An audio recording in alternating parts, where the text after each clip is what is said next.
सियावर रामचंद्र की जय, पवन सुत हनुमान की जय, उमापति महादेव की जय। जय सीताराम। अथ 50 सर्ग। हरणकांड के 50वें सर्ग में जटायु का रावण को सीताहरण के दुष्कर्म से निवृत्त होने के लिए समझाना और अंत में युद्ध के लिए ललकारना का वर्णन किया गया है। तम शब्दम अवसुप्तस्तु जटायुरथ शुश्रुवेनैक्षत रावणं क्षिप्रं वैदेहीं च ददर्श सः। जटायु उस समय सो रहे थे। उसी अवस्था में उन्होंने सीता की वह करुण पुकार सुनी। सुनते ही तुरंत आँख खोलकर उन्होंने विदेह नंदिनी सीता तथा रावण को देखा। तथा पर्वत श्रृंगावस्ति क्षिप्तुंडा खगोत्तमः वनस्पति गतः श्रीमान व्याजहार शुभां गिरम्। पक्षियों में श्रीमान जटायु का शरीर पर्वत शिखर के समान ऊंचा था। उनकी चोंच बड़ी ही तीखी थी। वे पेड़ पर बैठे रावण को लक्ष्य करके यह सुवचन बोले। दशग्रीविस्तो धर्मे प्राणे सत्य संश्रयः भ्रातस्तुम निंदितम कर्म कर्तुम नार्हसि सांप्रतम। जटायुर्नाम्नाहं गृध्राजो महाबला राजा सर्वस्व लोकस्य महेंद्र वर्णोपमा लोकानां च ते युक्तो रामो दक्षात्मजा। हे दशमुख रावण, मैं प्राचीन धर्म में स्थित सत्य प्रतिज्ञ महाबलवान गजराज हूँ। मेरा नाम जटायु है। भैया, इस समय मेरे सामने तुम्हें ऐसा निंदित कर्म नहीं करना चाहिए। दशरथ नंदन श्री रामचंद्र जी संपूर्ण जगत के स्वामी, इंद्र और वरुण के समान पराक्रमी तथा सब लोगों के हित में संलग्न रहने वाले हैं। तत्सैखा लोकनाथस्व धर्मपत्नी यशस्विनी सीता नाम वरारोहाया त्वं भर्तुमिच्छसि। उन्हीं जगदीश्वर श्री राम की स्वस्तनी धर्मपत्नी है। इन सुंदर शरीर वाली देवी इनका नाम सीता है, जिन्हें तुम हर कर ले जाना चाहते हो।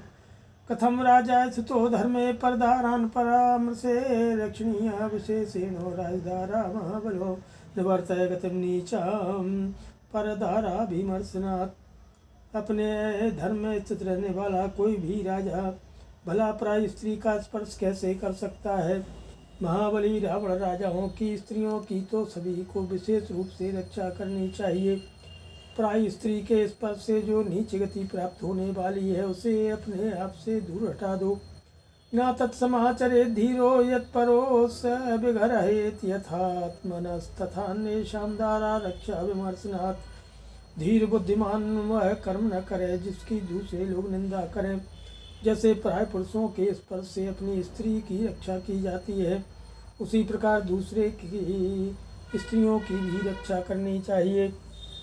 अर्थम वा यदि वा कामं सृष्टा शास्त्रेष्वनागतं व्यवस्यन्त्यनुराजानां धर्मं पौलस्त्यनंदन। हे पुलस्त्य कुल नंदन, जिनकी शास्त्रों में चर्चा नहीं है, ऐसे धर्म अर्थ तथा काम की भी श्रेष्ठ पुरुष केवल राजा की देखा देखी आचरण करने लगते हैं। अतः राजा को अनुचित या शास्त्रीय कर्म में प्रवृत्ति नहीं होना चाहिए। राजा धर्मस्ुकामश्च द्रव्याणां चोत्तमो निधि धर्म शुभम वा पापम वा राजमूलम प्रवर्तते। राजा धर्म और काम का प्रवर्तक तथा द्रव्यों की उत्तम निधि है। तथा धर्म सदाचार अथवा पाप इनकी प्रवृत्ति का मूल कारण राजा ही है। पार्श्वाश्चपलः कथं त्वं रजसाम्बरो ऐश्वर्यमभीशं प्राप्तो विमानमेवोत्तुष्कृति। राक्षस राज, जब तुम्हारा स्वभाव ऐसा पापपूर्ण है और तुम इतने चपल हो, तब पापी को देवताओं के विमान की भांति तुम्हें यह ऐश्वर्य कैसे प्राप्त हो गया। काम स्वभावो याः सोऽसौ न शक्यस्तं प्रमार्जितुं न हि दुष्टात्मनामार्यमाविलसत्यालये चिरम्। जिसके स्वभाव में काम की प्रधानता है, उसके उस स्वभाव का परिमार्जन नहीं किया जा सकता, क्योंकि दुष्टात्माओं के घर में दीर्घकाल के बाद भी पुण्य का आभास नहीं होता। विषये वा पुरे वा ते यदा रामो महाबला नापराध्यति धर्मात्मा कथम तस्यापराध्यसि। जब महाबली धर्मात्मा श्री राम तुम्हारे राज्य अथवा नगर में कोई अपराध नहीं करते हैं, तब तुम उनका अपराध कैसे कर रहे हो। यदि शूर्पणखा हेतुर्जन स्थान गतः खरा अतिवृत्तो हता पूर्वं रामेण क्लिष्टकर्मणा। अथ ब्रूहि यथा तत्त्वं को रामश्वत्यक्रमः यस्त्वं लोकनाथस्त्व हृत्वा भार्यां गमिष्यसि। यदि पहले शूर्पणखा का बदला लेने के लिए चढ़ करके आए हुए अत्याचारी खरकान अनायासी महान कर्म करने वाले श्री राम ने वध किया, तो तुम ही ठीक ठीक बताओ कि इसमें श्री राम का क्या अपराध है जिससे तुम उन जगदीश्वर की पत्नी को हर ले जाना चाहते हो। क्षिप्रम विसृज वैदेहीं मात्वा घोरेण चक्षुषा दहेर दहन भूतेन वृत्तिमिन्द्रासनैर्यथा सर्पमासी विषं बद्ध्वा वस्त्रान्तेन बुद्धिशेर्घीवायं प्रतिमुक्तं च कालपाशं न पश्यसि। रावण आवैसी गृह विदेह कुमारी सीता को छोड़ दो, जिससे श्री रामचंद्र जी अपनी अग्नि के समान भयंकर दृष्टि से तुम्हें जलाकर भस्म न कर डालें। जैसे इंद्र का वज्रवृत्रासुर का विनाश कर डाला था, उसी प्रकार श्री राम की रोषपूर्ण दृष्टि दग्ध कर डालेगी।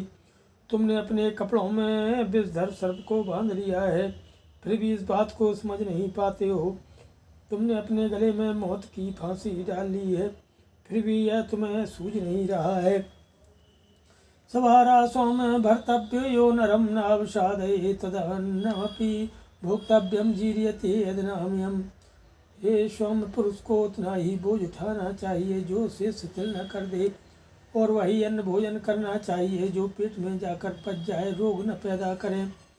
यत्कृत्वा न भवेत् धर्मो न कीर्तयेन यशो ध्रुवं शरीरस्य भवेत् खेदा कस्तत्कर्म समाचरेत्। जो कार्य करने से न तो धर्म होता हो, न कीर्ति बढ़ती हो, और न अक्षयसी प्राप्त होता हो, उल्टे शरीर को खेद हो रहा हो, उस कर्म का अनुष्ठान कौन करेगा। षष्टिवत्सहस्राणि जातस्य मम रावणो पितृपैतामहं राज्यं यथा वननुतिष्ठितः।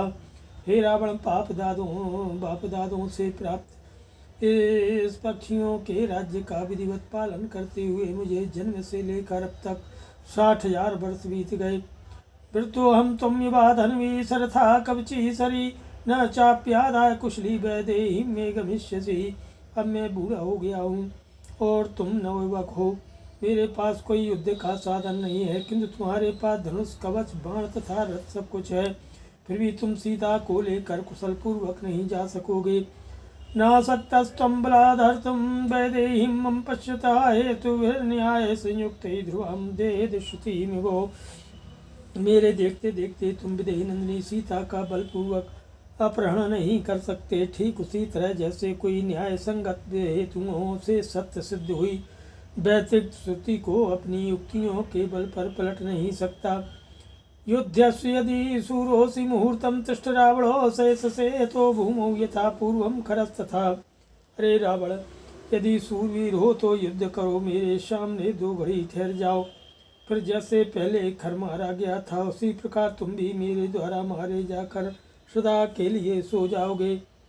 अशकृत संयुगेन निहता दैत्यदानवा न चिराच्चिरवासास्त्वं राम युधि वदिष्यति।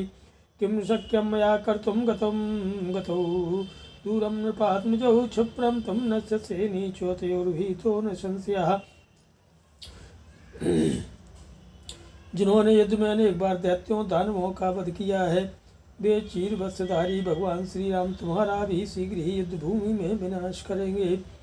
इस समय में क्या कर सकता हूँ, वे दोनों राजकुमार बहुत दूर चले गए हैं। नीच, यदि मैं उन्हें बुलाने जाऊँ तो तुम उन दोनों से भयभीत होकर शीघ्र ही भाग जाओगे, आँखों से ओझल हो जाओगे, इसमें संदेह नहीं है। नहीं मे जीव मानस्यो न हेष्यसि स्वामिमां सीतां कमलपत्राक्षीं रामस्मयसीं प्रियां। कमल के समान नेत्रों वाली ये शुभ लक्षणा सीता श्री रामचंद्र जी की प्यारी पटरानी है। इन्हें मेरे जीते जी तुम नहीं ले जाने पाओगे। अवश्यम तो मया कार्यम प्रियम तस्य महात्मनः जीवितेनापि रामस्यो तथा दशरथस्य च।